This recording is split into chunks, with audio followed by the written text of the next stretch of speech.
How arrogant can a 31-year-old leftover woman really be on a blind date? Anyone else? Does anyone else want to invite me? No one. Just because she was naturally beautiful and claimed that every man present was eager to pursue her, she immediately turned around and wanted to reject everyone's invitation. Can I choose none of them? No, you can't. And all of this was simply because none of the men there were to her liking. The woman's name was Hunglian, a 31-year-old ethnic Korean from Yanbian. Born in a poor rural family, she left home at 19 out of desperation and went alone to a big city to make a living. To pay for her father's medical treatment, who was gravely ill, Hunglian worked multiple part-time jobs. After her regular workday, she tutored children, and on weekends she worked as a tour guide. To save money, she didn't even return home for Spring Festival. But as the saying goes, hard work pays off. After years of struggle and with her natural language advantage, Hunglian finally became the director of TV drama distribution at a foreign company. Once her career had a bit of success, she began to think about marriage. She tried matchmaking websites and even consulted love coaches. But to this day, she is still single. Even so, Hunglian never stopped hoping for love. Her requirements are not particularly high. First, the man must be healthy with no hereditary diseases. Second, he must be taller than her because she likes the feeling of looking up in a relationship. Most importantly, he must genuinely care about her. Hunglian admits that she is never short of admirers. With her delicate beauty and graceful figure, finding a boyfriend would not be hard. But for her, those men are not the ones she can entrust her life to. What she needs is someone who can give her a deep sense of security and fill the void she has long carried. 6 years ago, Hunglian experienced a heartbreaking relationship. The man not only tricked her with sweet words and good looks to take both her money and her body, but also stole the medical funds she had saved for her father. After that breakup, Hunglian lost all hope for life. Years of effort crumbled in an instant. At one point, she even had thoughts of ending her life. But then she suddenly remembered her parents back home. In that moment, she realized how laughable love could be. Only through working hard could she truly honor her parents.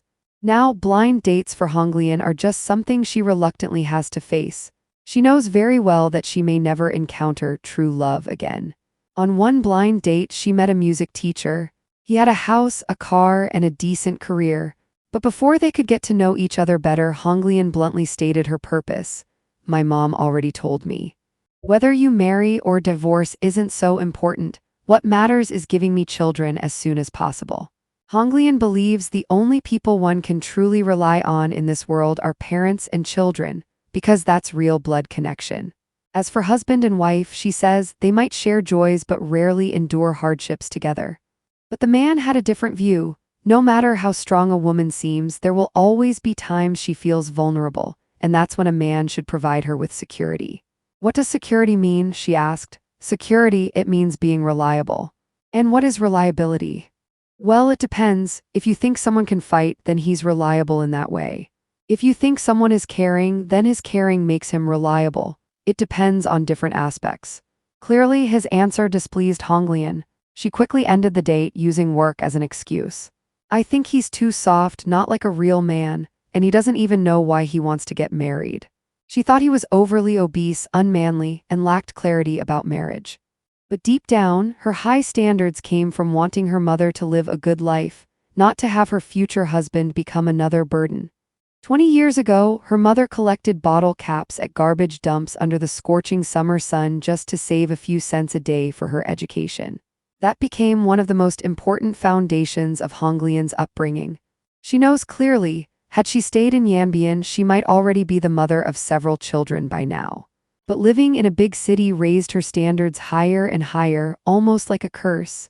Yet she still longs for love because she doesn't want her mother, like her father, to die with regret. My father left with regret. I don't want my mother to do the same. My ideal life is to have someone who truly loves me, who will never abandon me. No matter what difficulties we face later, we won't give up easily. Today, women like Hunglian, single women over 30, number close to 100 million in China. Some are affected by appearance, some by age, and some by unyielding standards. But Chinese men are slowly breaking free from the shackles of low self-worth. After just adding a girl on WeChat and exchanging a few words, if she doesn't reply, the man will immediately delete her contact. The girl finds it unbelievable, even going back to the matchmaker to ask questions, but the man simply says, "I'm not here to beg for love. I just wanted to get to know each other. If it works, it works. If not, that's fine." The woman feels dissatisfied, thinking the man is too blunt and has low emotional intelligence. But those scenes of men humbly groveling are disappearing. Nowadays, men have learned to walk away in time. They don't waste energy anymore, and this isn't just a rare case, it's a broader shift in the culture. After being trapped for over a decade, this generation of men is gradually waking up because they grew up watching their mothers. Their mothers carried half the sky decades ago while still managing everything at home. They were strong, hardworking, kind, and loyal. They embodied both traditional virtues and independent strength. So many men thought their future partners would be like their mothers, and they were willing to give everything for such women. But reality turned out to be completely different.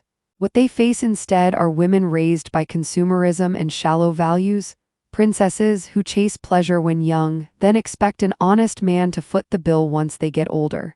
The first thing out of their mouths is high dowries. After marriage, they only want to be ornaments, refusing responsibility. They demand money, emotional value, unconditional tolerance. Come to everything while giving nothing in return is not worth it. Someone who truly likes you will move toward you on their own. You don't need to climb mountains for her. Trying to move her heart with effort only earns you a good guy label and a broken heart. Begging and groveling won't bring happiness, it only strips you of dignity. The truly attractive man is the one who dares to walk away, who invests his time in growth, his energy in building his future, and keeps his dignity for himself.